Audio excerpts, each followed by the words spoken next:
একাদশী বার্তা আসছে 29 আগস্ট, রোজ বৃহস্পতিবার, পবিত্র অন্নদা একাদশী ব্রত।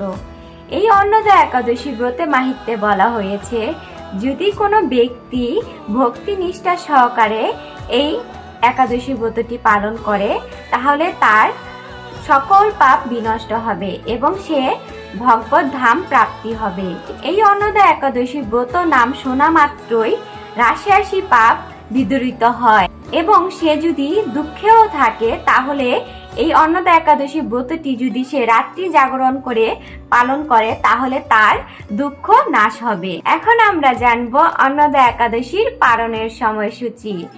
বাংলাদেশ পালন সকাল 8:21 থেকে 9:46 পর্যন্ত, আর পশ্চিমবঙ্গের পালনের সময় 7:51 থেকে 9:30 পর্যন্ত।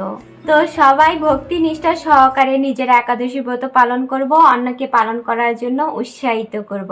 হরে কৃষ্ণা, রাধে রাধে।